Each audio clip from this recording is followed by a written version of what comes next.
Morning Odisha. ଆଜିର କ'ଣ ଖବର ଅଛି ଚାଲନ୍ତୁ ନଜର ପକାଇବା। ସାରା ଦେଶରେ ପାଗ ପୁଣି ଥରେ ପରିବର୍ତ୍ତନ ହେଉଛି। ଅନେକ ରାଜ୍ୟରେ ପଶ୍ଚିମ ଝଡ଼ ସକ୍ରିୟ ହୋଇଛି, ଯାହାଫଳରେ ଉତ୍ତର ପୂର୍ବ ଏବଂ ବଙ୍ଗୋପସାଗରରେ ଘୂର୍ଣ୍ଣିବଳୟ ସୃଷ୍ଟି ହୋଇଛି। ଏହି ଘୂର୍ଣ୍ଣିବଳୟ ଯୋଗୁଁ ଅରୁଣାଚଳ, ମେଘାଳୟ, ଆସାମ, ତ୍ରିପୁରା, ନାଗାଲାଣ୍ଡ, ମିଜୋରାମ, ମଣିପୁର, ପଶ୍ଚିମବଙ୍ଗ ଏବଂ ସିକିମରେ ଘଡ଼ଘଡ଼ି ଏବଂ ବିଜୁଳି ସହିତ ପ୍ରବଳ ବର୍ଷା ହେବାର ସମ୍ଭାବନା ରହିଛି। ଉତ୍ତର ପୂର୍ବ ଏବଂ ବଙ୍ଗୋପସାଗର ବ୍ୟତୀତ ଦିଲ୍ଲୀ, ଏନସିଆର, ଉତ୍ତରପ୍ରଦେଶ, ବିହାର, ଝାଡ଼ଖଣ୍ଡ ସମେତ ଅନେକ ରାଜ୍ୟରେ ବର୍ଷା ହେବ ବୋଲି ପାଣିପାଗ ବିଭାଗ ପୂର୍ବାନୁମାନ କରିଛି। ଭାରତୀୟ ପାଣିପାଗ ବିଭାଗ ଅନୁଯାୟୀ 19ରୁ 23 ଫେବୃଆରୀ ପର୍ଯ୍ୟନ୍ତ ଦେଶର 15ରୁ ଅଧିକ ରାଜ୍ୟରେ ବର୍ଷା ହେବାର ସମ୍ଭାବନା ରହିଛି। ବୁଧବାରଠାରୁ ରାଜ୍ୟରେ ବର୍ଷା ହେବ। ଉତ୍ତର ଓଡ଼ିଶା ଉପକୂଳବର୍ତ୍ତୀର ବିଭିନ୍ନ ସ୍ଥାନରେ ହାଲୁକା ବର୍ଷା ହୋଇପାରେ। 20 ତାରିଖରୁ ଉତ୍ତର ଓଡ଼ିଶାର ବିସ୍ତୃତ ଅଞ୍ଚଳରେ ବର୍ଷାର ସମ୍ଭାବନା ଅଛି ବୋଲି ବରିଷ୍ଠ ପାଣିପାଗ ବିଶେଷଜ୍ଞ ପ୍ରଫେସର ସୁରେନ୍ଦ୍ରନାଥ ପଶୁପାଳକ କହିଛନ୍ତି।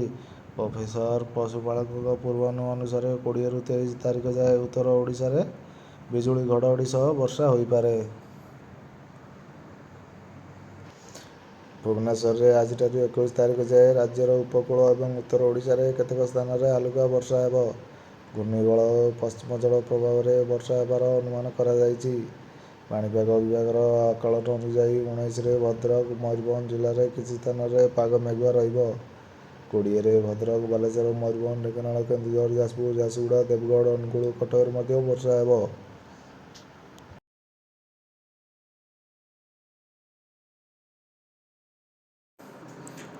ଭୁବନେଶ୍ୱରରେ ପଶ୍ଚିମ ଝଡ଼ ପ୍ରଭାବରେ ସପ୍ତାହେ ପର୍ଯ୍ୟନ୍ତ ରାଜ୍ୟର ବିଭିନ୍ନ ସ୍ଥାନରେ ବିଜୁଳି ଘଡ଼ଘଡ଼ି ସହ ବର୍ଷା ହୋଇପାରେ ବୋଲି ପାଣିପାଗ ବିଭାଗ ପୂର୍ବାନୁମାନ କରିଛି।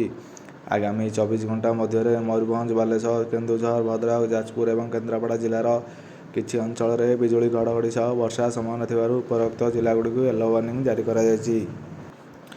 ଆଜି ପୁଣି ବଢ଼ିଲା ସୁନା ଦର। ହେଲେ ଆଜି ସ୍ଥିର ରହିଛି ରୂପା ଦର। ସୁନା ମୂଲ୍ୟ 87,000 ଟଙ୍କା ଅତିକ୍ରମ କରିଛି।